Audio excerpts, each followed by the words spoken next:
This is TradeFlow News, bringing you relevant news and insights from around the world. TradeFlow News, enabling trade for SMEs and economies worldwide. These are some of the key topics that we will be looking into in today's program.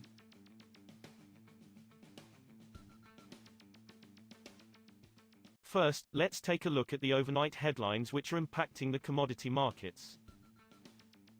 Oil prices closed 1% lower on Friday and fell even more for the week as markets remained wary of soft Chinese demand even as producer group OPEC Plus extended supply cuts.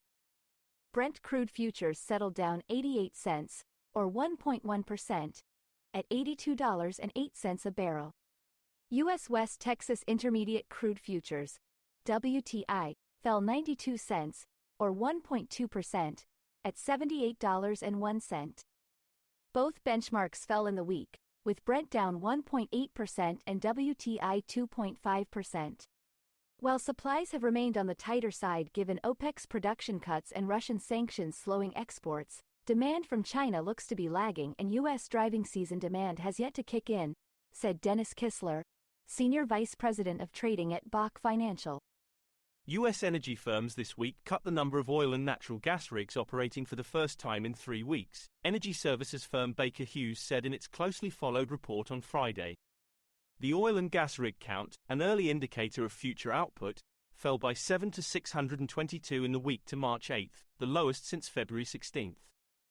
Baker Hughes said that puts the total rig count down 124 rigs, or 16.6%, below this time last year.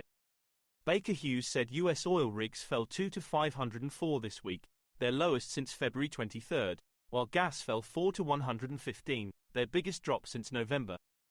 Moving on to the top news in the energy sector. A Senegalese opposition coalition backed by popular firebrand Ousmane Sonko launched its presidential campaign platform on Saturday with promises to create a new national currency and renegotiate mining and energy contracts.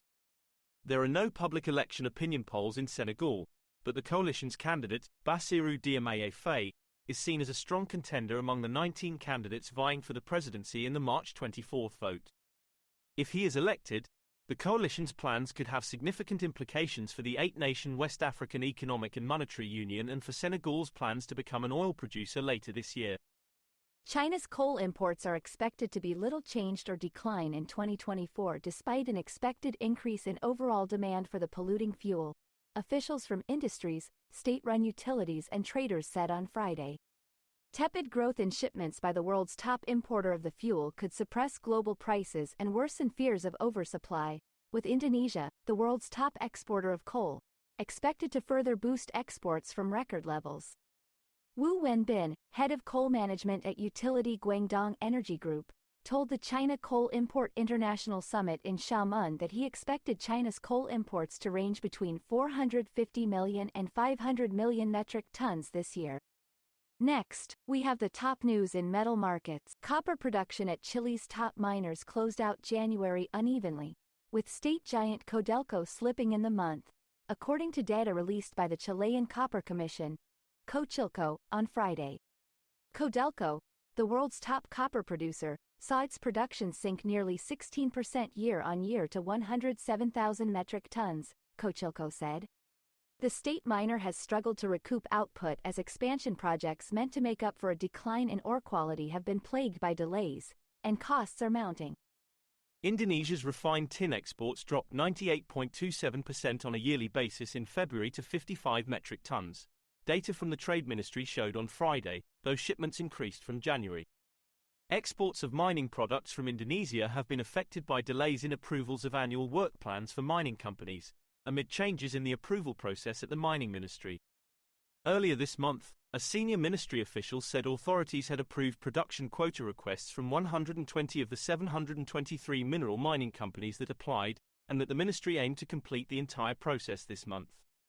We will now look at the top news in the agricultural sector. The United Nations Food Agency's World Price Index fell in February for a 7th consecutive month as lower prices for all major cereals more than offset the rising price of sugar and meat.